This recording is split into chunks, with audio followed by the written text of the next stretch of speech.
Welcome all of you to this wonderful session of 24 Vani.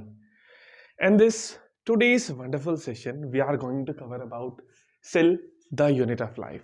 तो आज हम जो टॉपिक कवर करने वाले हैं that is cell, the unit of life. नाम कितना अच्छा लग रहा है ना, सेल, जो कि एक यूनिट ऑफ लाइफ है. Without cell life is not possible. बिना सेल के लाइफ की पॉसिबिलिटी ही नहीं है. अगर आप किसी भी ऑर्गेनिजम्स को देखिए, सबसे सिंपलेस्ट ऑर्गेनिज्म पे चले जाएंगे, बैक्टीरिया पर सेल है. एटलीस्ट बेशक वो एक सेल है बट वो सेल है ना. तो लाइफ को बनाने के लिए, चलाने के लिए एटलीस्ट एक सेल का होना तो जरूरी है. अगर हम यूनिसेलुलर बैक्टीरिया से फंगस पर आ जाएं, फंगस मल्टीसेलुलर भी हो सकते हैं, यूनिसेलुलर भी हो सकते हैं, तो मतलब सेल वहां पर भी है. उससे थोड़ा और एडवांस हो जाएंगे, प्लांट्स में आ जाइए, प्लांट्स के अंदर भी लाइफ है. ठीक है, एक बीच में हमने स्किप कर दिया प्रोटोजोन्स को. एक्जैक्टली प्रोटोजोन्स में भी they are also unicellular, but वो सेल है.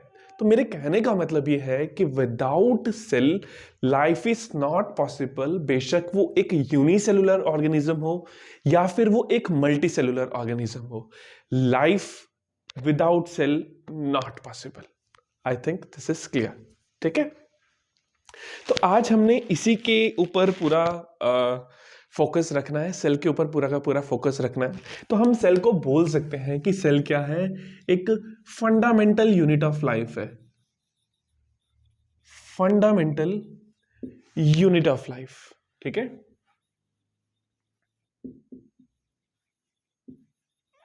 अगर हम बात करें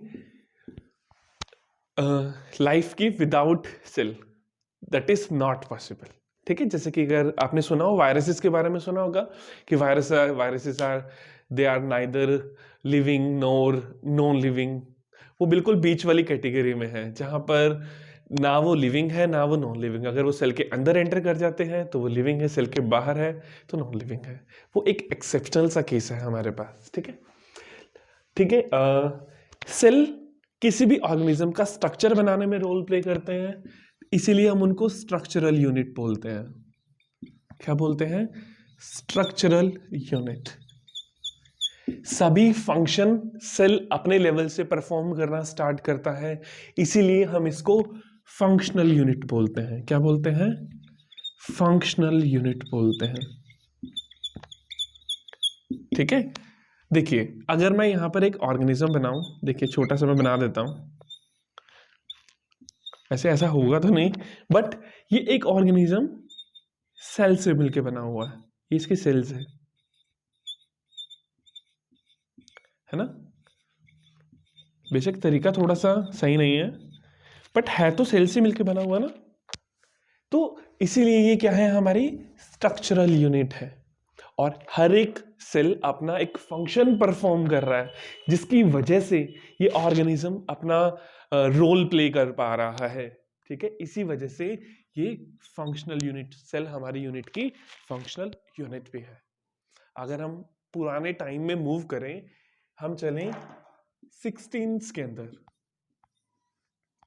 तो पहली बार जो लिविंग सेल ऑब्जर्व किया गया था, that is observed bye a scientist named Anton von Leeuwenhoek. तो फर्स्ट टाइम जो सेल ऑब्जर्व किया गया था, किसने ऑब्जर्व किया था? हमारे साइंटिस्ट ने, एंटोन वॉन ल्यूवेनहॉक.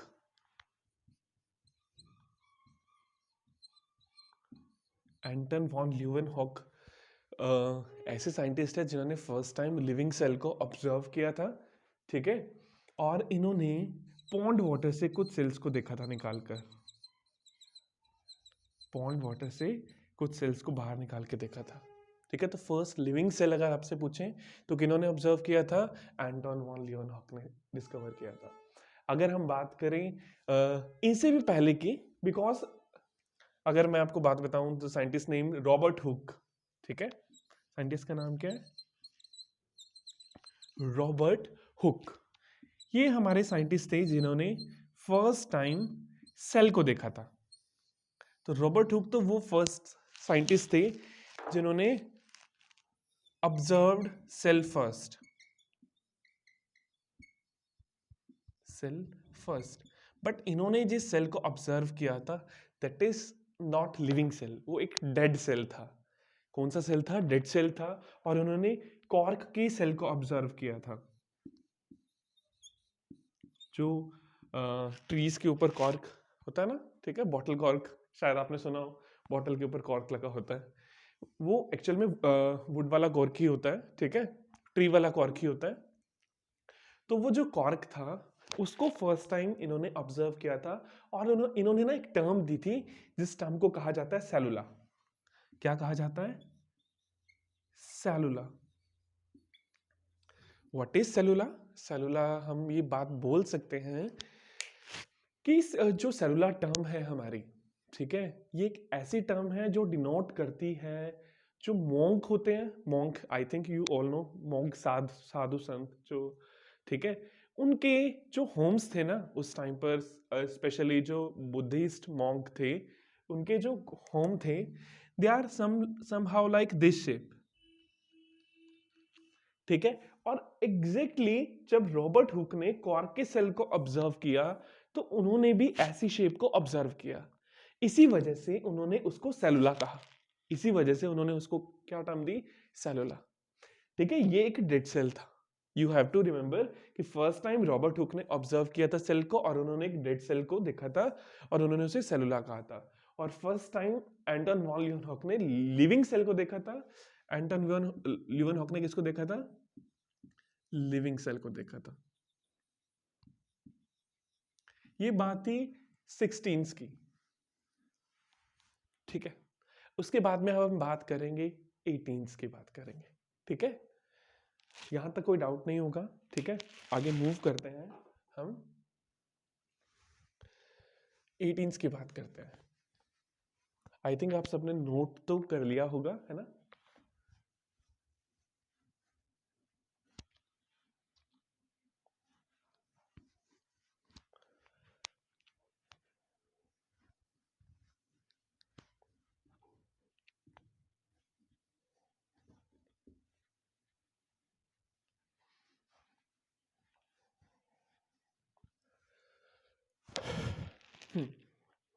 अब हम बात करते हैं 18s की. जो हमारे पास साइंटिस्ट आए, साइंटिस्ट का नाम था मैथियास स्क्लेडन. क्या नाम था? Matthias Schleiden.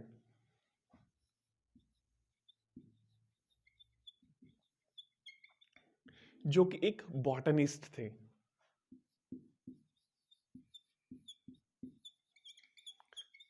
अगर स्पेसिफिकली ईयर की बात करें that is the year of 1839, और सॉरी 1838.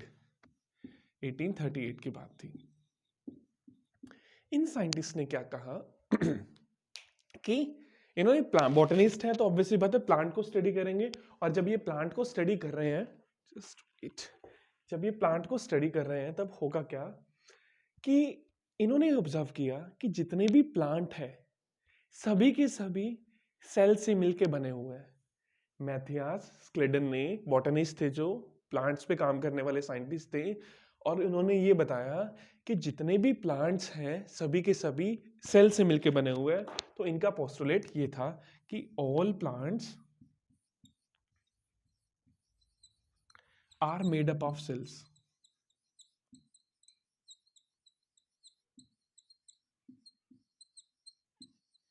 तो इन्होंने ये बात बता दी थी कि सभी के सभी जो हमारे प्लांट्स हैं, ठीक है, वो किससे मिलके बने हुए हैं? सेल से मिलके बने हुए हैं, ठीक है.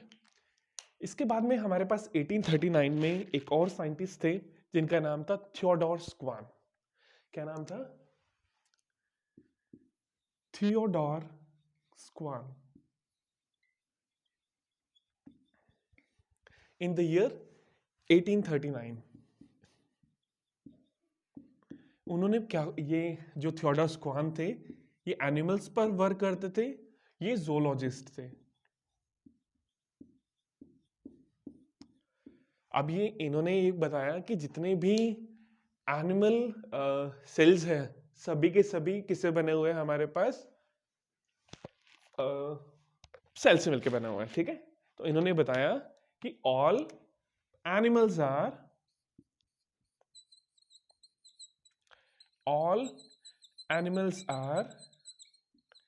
Made up of cells. सभी के सभी एनिमल्स किससे बने हुए हैं, सेल से मिलकर बने हुए हैं। इन्होंने नर्वस सिस्टम पर काम किया था। क्या स्टडी करते थे ये, स्टडी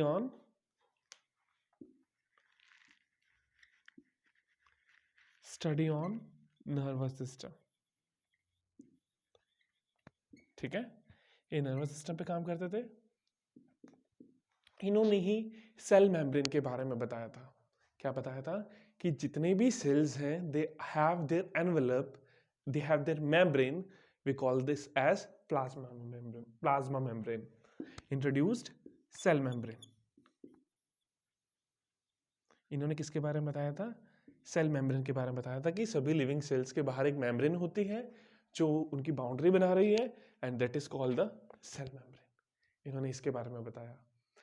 ये हालांकि एक, हम बोल सकते हैं कि एक जोलॉजिस्ट है, जोलॉजिस्ट होने के बावजूद भी इन्होंने प्लांट्स पे थोड़ा काम किया।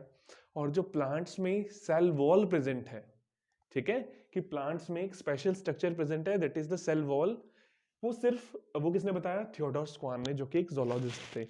क्या बताया इन्होंने, इन्होंने बताया हमें सेल वॉल के बारे में कि सेल मेम्ब्रेन तो प्रेजेंट है ही है, प्लांट्स के केस में सेल मेम्ब्रेन के बाहर एक और लेयर प्रेजेंट है, ठीक है। अगर हम ये बनाएं, ये मैं कहता हूं कि प्लाज्मा मेम्ब्रेन है। इसको बताया स्क्वान नाम के साइंटिस्ट ने, थियोडोर स्क्वान नाम के साइंटिस्ट ने।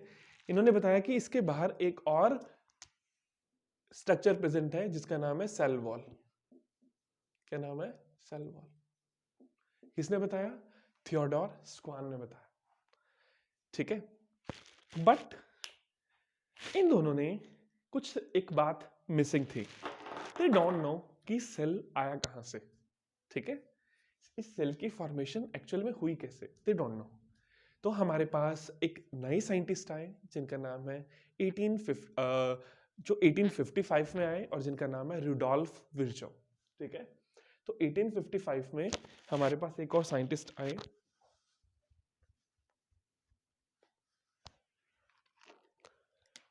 1855 में हमारे पास एक और साइंटिस्ट आए जिनका नाम है हमारे पास रुडोल्फ विर्चो।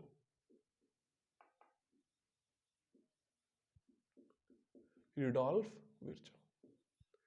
इन रुडोल्फ विर्चो ने क्या बताया, इन्होंने बताया कि हमारे पास सेल आया कहां से। इन्होंने एक लैटिन लैंग्वेज में एक टर्म दी, ठीक है, उस टर्म को लिखते हैं हम, ठीक है। इन्होंने कहा कि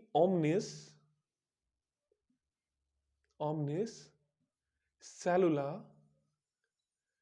ई सेलुला, ठीक है। अब आप कहोगे सर क्या कह रहे हैं, कौन सी भाषा बोल रहे हैं, ठीक है।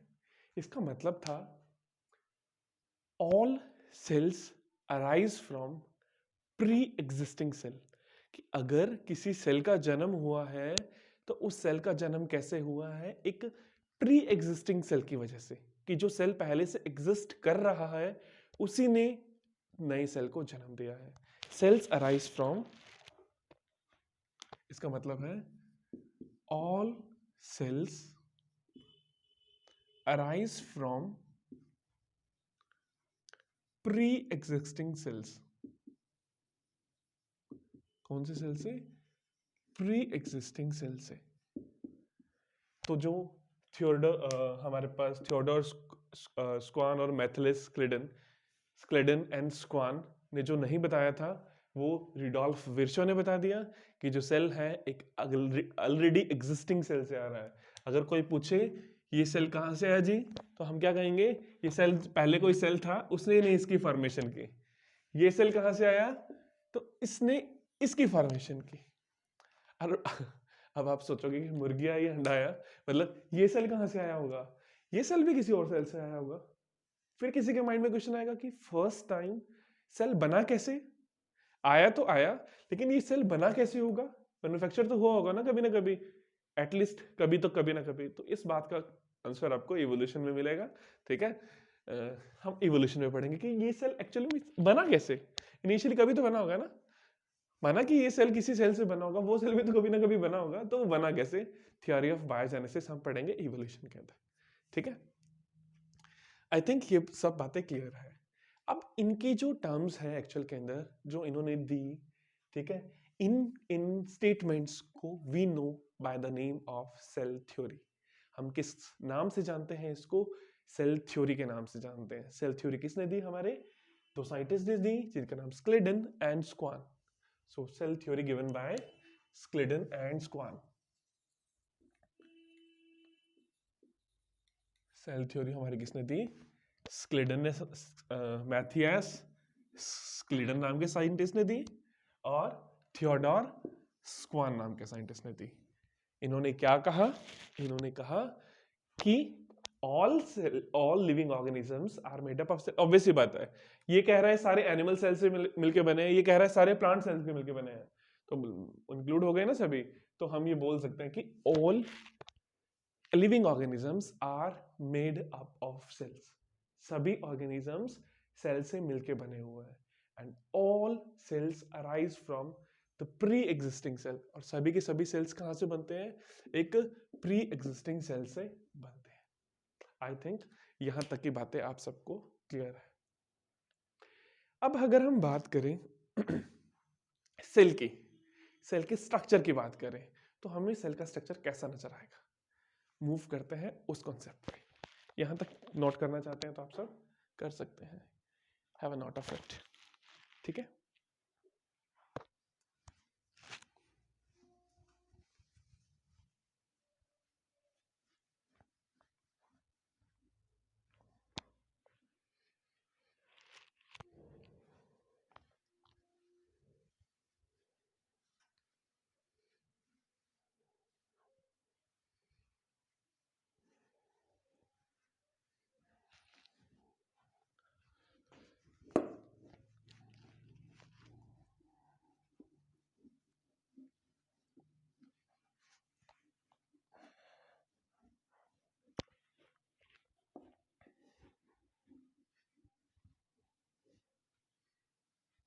चलिए अब हम बात करते हैं टाइप्स ऑफ सेल्स की।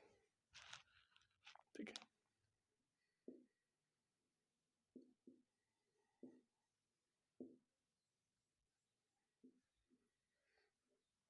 देखो वैसे तो ना इस चैप्टर में सिर्फ 3 चीजें पढ़नी है हमने, सिर्फ 3 चीजें, जिसमें से एक चीज मैंने आपको पढ़ा दी। हमने पढ़ा सेल थ्योरीज के बारे में कि सेल थ्योरी क्या है, कौन से साइंटिस्ट ने क्या बताया, है ना। अगर हम बात करें सेकंड पार्ट की, तो सेकंड पार्ट में हम पढ़ेंगे प्रोकैरियोटिक सेल। ठीक है, सेकंड पार्ट में हम क्या पढ़ेंगे? प्रोकैरियोटिक सेल पढ़ेंगे। थर्ड पार्ट में हम यूकैरियोटिक सेल पढ़ेंगे। And then chapter finish.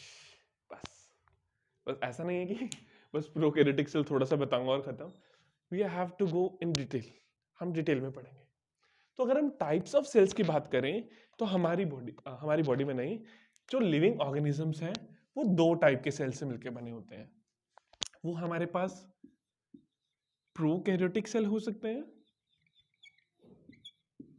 वो हमारे पास प्रोकैरियोटिक सेल हो सकते हैं, वो हमारे पास यूकैरियोटिक सेल हो सकते हैं।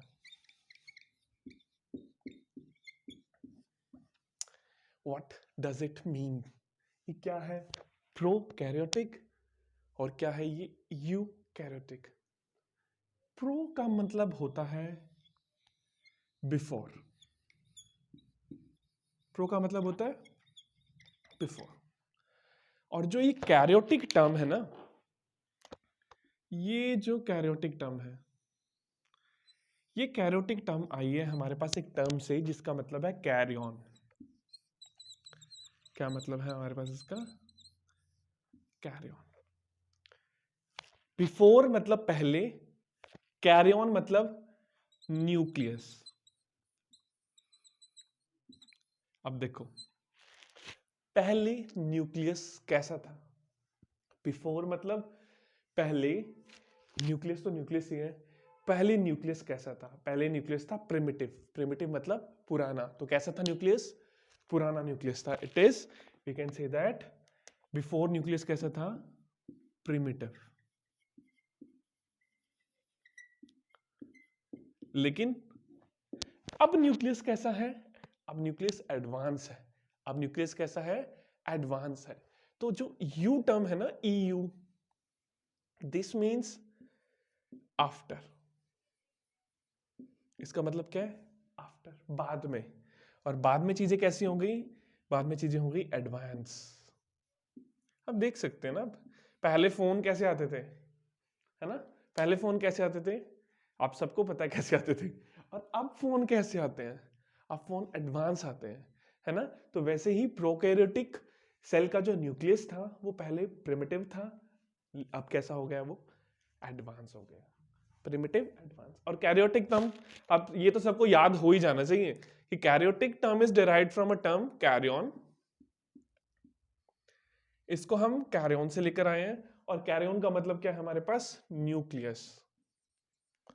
क्या मतलब है कैरियन का, न्यूक्लियस। ठीक है, पहले एक यूकैरियोटिक सेल के न्यूक्लियस को देख लेते हैं, फिर हम देखते हैं कि प्रिमिटिव का न्यूक्लियस कैसा होगा, है ना। पहली बात तो न्यूक्लियस होगा नहीं, कुछ और बोलेंगे, ठीक है। देखते हैं, अगर हम कहते हैं कि ये एक यूकैरियोटिक सेल है, हम कहते हैं कि ये एक यूकैरियोटिक सेल है, और यूकैरियोटिक सेल के अंदर न्यूक्लियस एडवांस है। न्यूक्लियस एडवांस होने का मतलब है कि न्यूक्लियस के पास उसके सभी पार्ट्स हैं, सभी पार्ट्स, न्यूक्लियस की मेम्ब्रेन, ठीक है, ये बना दी हमने न्यूक्लियस की membrane.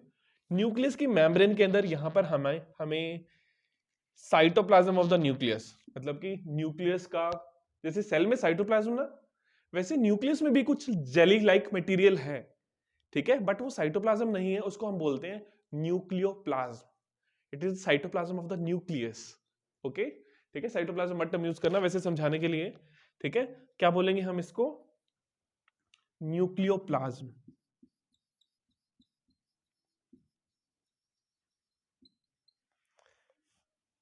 Nuclear membrane,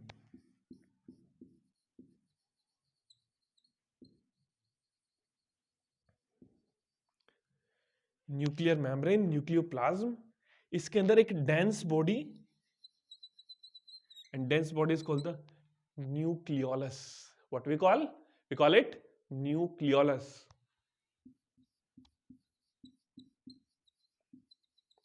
ribosomal RNA बनाएंगे यहां पे हम। नेक्स्ट, इसके अंदर खुद का हेरिडिटी मटेरियल प्रेजेंट होगा, इसका जेनेटिक मटेरियल प्रेजेंट होगा, what we call it DNA. ये रहा इसका जेनेटिक मटेरियल, यहां नहीं लेबल करके इसको लिखते, इसको लेबल करके लिखते हैं हम, अंदर लिख देते हैं, ये रहा इसका genetic material, sorry genetic material.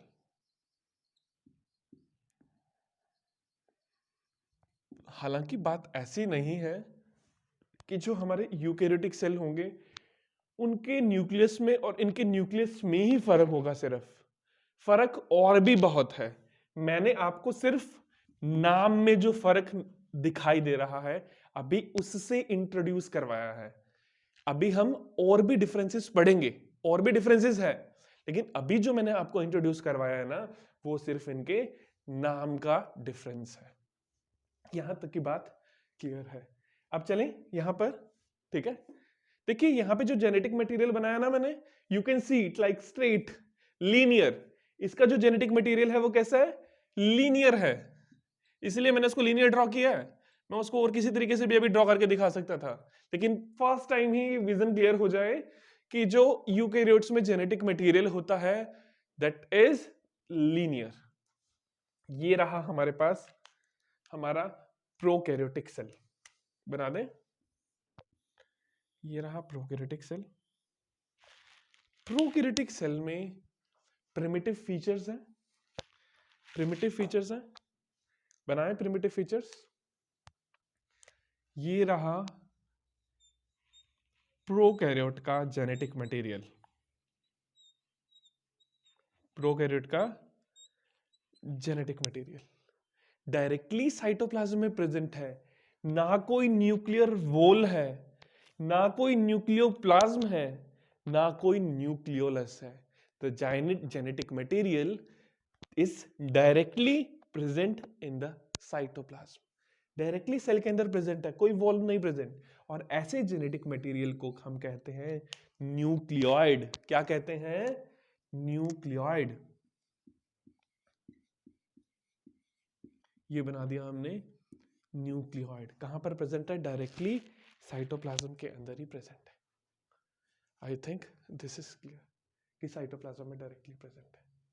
ठीक है, देखो ये लीनियर बनाया था, ये लीनियर बनाया था, ये कैसा बनाया है? सर्कुलर बनाया है। ये कैसा है? सर्कुलर है।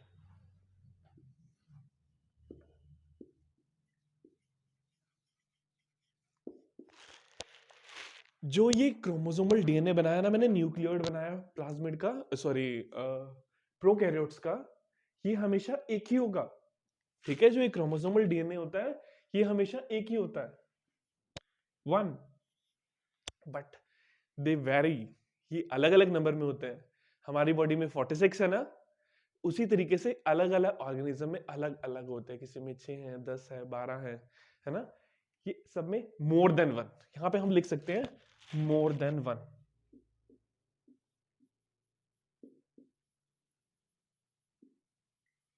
वहां पे वन है, यहां पर मोर देन वन है।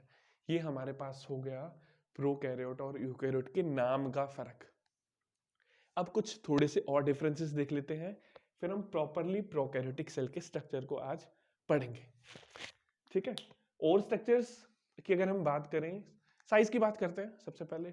अगर हम एक प्रोकैरियोटिक सेल के साइज की बात करें तो वो बहुत छोटा होता है as compare to the eukaryotic cell. Prokaryote का साइज हमें अप्रोक्सीमेटली 1 to 3 μm तक, माइक्रोमीटर तक का मिल सकता है, लेकिन इनका साइज हमें बड़ा मिलेगा। ठीक है, अगर हम बात करें सेल ऑर्गेनलीज की, ऑर्गेनली देखिए, सोचिए थोड़ा सा, ऑर्गेनली क्या है? एक सेल है, सेल के अंदर कुछ छोटे छोटे स्ट्रक्चर्स प्रेजेंट है। एक सेल है, सेल में कुछ छोटे छोटे स्ट्रक्चर्स प्रेजेंट हैं जिनकी खुद की मेम्ब्रेन्स हैं, जिनकी खुद की मेम्ब्रेन्स हैं। एंड दीज मेम्ब्रेन्स जो मतलब जो मेम्ब्रेन्स हैं उनके अंदर जो स्ट्रक्चर एनक्लोज्ड है वो अपने स्पेसिफिक फंक्शंस परफॉर्म कर रहे हैं। वो एक सेल है, देखिए उसके अंदर कुछ छोटे छोटे स्ट्रक्चर्स हैं, उनकी खुद की मेम्ब्रेन्स हैं, और वो उन मेम्ब्रेन्स के अंदर खुद का कुछ पर्टिकुलर फंक्शन परफॉर्म कर रहे हैं। उन टाइनी टाइनी स्ट्रक्चर्स को ऑर्गेनलीज कहा जाता है। What we call them? We call them organelles. वैसे मेम्ब्रेन बाउंड ऑर्गेनलीज जो मैंने अभी आपको इमेजिन करवाए, they are absent in case of prokaryotes, but sorry, ये यूकैरियोट्स हैं, they are absent in case of prokaryotes but they are present in case of eukaryotes. Prokaryote में absent रहेंगे हमारे ऑर्गेनलीज। अगर थोड़ा थोड़ा याद हो, 9th-10th में पढ़ा होगा, 9th में पढ़ा होगा थोड़ा सा, कि यूकैरियोटिक सेल के अंदर हमारे पास एंडोप्लाज्मिक रेटिकुलम मिलता है, गोल्जी बॉडीज मिलती है, क्लोरोप्लास्ट मिलता है, माइटोकॉन्ड्रिया मिलता है, डिफरेंट डिफरेंट थिंग्स ना, वो सब कहां पे मिलती है? यूकैरियोटिक सेल में मिलती है। कहां नहीं मिलती? प्रोकैरियोटिक सेल में नहीं मिलती। प्रोकैरियोटिक सेल में मेम्ब्रेनलेस, ऐसे ऑर्गेनलीज जिनके पास मेम्ब्रेन नहीं होती, मेम्ब्रेन लेस बोल दो, मेम्ब्रेन फ्री बोल दो। जो मेम्ब्रेन फ्री ऑर्गेनलीज है, ठीक है, जिनकी मेम्ब्रेन्स नहीं है, अभी जो मैंने नाम लिए थे, endoplasmic reticulum, Golgi bodies, mitochondria, plastids and all, सबकी मेम्ब्रेन है, वो सब यूकैरियोट में मिलते हैं। जिनकी मेम्ब्रेन नहीं है, विच आर मेम्ब्रेन फ्री, वो कहां मिलेंगे? प्रोकैरियोट में मिलेंगे। उसमें एक एग्जांपल बता देता हूं, राइबोसोम सुना होगा, ribosomes protein factory of the cell, जो सेल के लिए प्रोटीन सिंथेसाइज करने का काम करते हैं, वो हमें यहाँ पर भी मिलेंगे। ये थोड़े थोड़े कुछ डिफरेंसेस है, ठीक है, उनको हम पढ़ेंगे आगे चलकर, डिटेल में पढ़ेंगे। अभी के लिए हम मूव करते हैं हमारे नेक्स्ट पार्ट के ऊपर, जिसको हम बोल रहे हैं स्ट्रक्चर ऑफ प्रोकैरियोटिक सेल। ठीक है, एक प्रोकैरियोटिक सेल का स्ट्रक्चर पढ़ते हैं। चलो, जब इतनी बातें अपने पढ़ ली तो हम थोड़ा सा और इस स्ट्रक्चर जो जिसको हमने अभी बोला न्यूक्लियस, अगर हम इस न्यूक्लियस के स्ट्रक्चर की बात करें तो इसके साइंटिस्ट का नाम भी आप सब नोट कर लीजिए, that is discovered by Robert brown. जब हमने इतना पढ़ लिया तो थोड़ा सा और सही, ठीक है, that is discovered by Robert brown. Nucleus discovered by, oops, spelling mistake,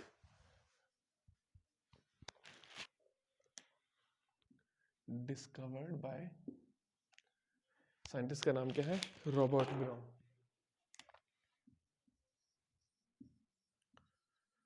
Robert brown, nucleus discovered by Robert brown, सबने नोट कर लेना, ठीक है।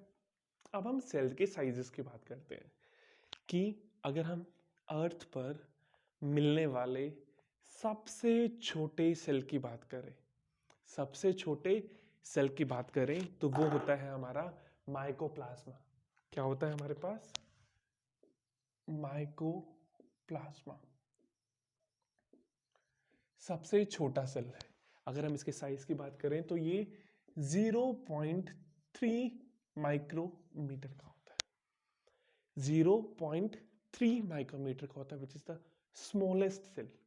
अगर हम बैक्टीरिया की साइज की बात करें, ठीक है, बैक्टीरिया की रेंज हमें जो दी हुई है वैसे तो छोटा होता है, ठीक है, 3 to 5 माइक्रोमीटर होता है, 3 to 5 माइक्रोमीटर होता है। अगर हम सबसे बड़े सेल की बात करें, that is the ostrich egg. कौन सा होता है सबसे बड़ा सेल हमारे पास, ऑस्ट्रिच का एग।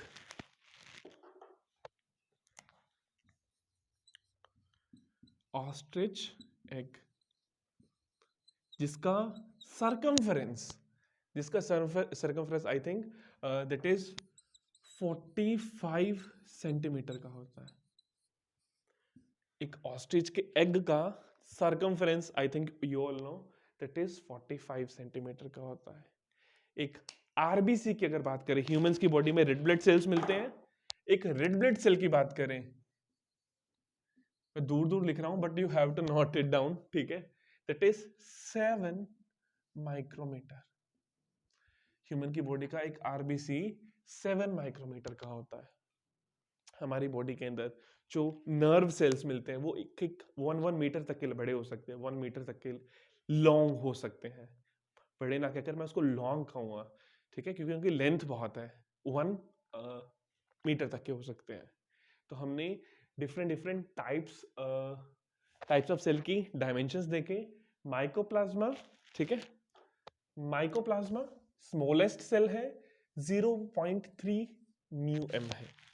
माइकोप्लाज्मा की अगर और खास बातें देखी जाए तो माइकोप्लाज्मास आर द सेल, ठीक है, विच आर प्रोकैरियोटिक, जिनके पास सेल वॉल नहीं है, they do not have their cell wall, उनके पास उनकी सेल वॉल नहीं है, one thing. The second thing is they can survive without oxygen. वो anaerobic respiration in the absence of oxygen, वो इस बात को अच्छे से जानते हैं, इसलिए they are anaerobic respiring. The next thing is they are pathogenic, ये बीमारियां कॉज करते हैं। क्या कैसे हैं, पैथोजेनिक है। ये कुछ कैरेक्टरिस्टिक्स हो गई, ज्यादा फ्लो में ना जाते हुए बैक्टीरियल सेल का जो साइज है हमारे पास 3 to 5 म्यू एम है। अगर हम बात करें नेक्स्ट, हमने ऑस्ट्रिच के एग का साइज देखा, ऑस्ट्रिच के एग का साइज 45 सेंटीमीटर है। आरबीसी, ठीक है, red blood cell, it is 7 micrometer, and the nerve cells, longest cells in our body, they are up to 1 meters. Okay, so इसके साथ हमने डायमेंशंस को कवर कर लिया। हमारा बोर्ड बहुत क्राउडी हो चुका है, we have to rub these things now. Okay, चलते हैं, इरेज करते हैं इसको।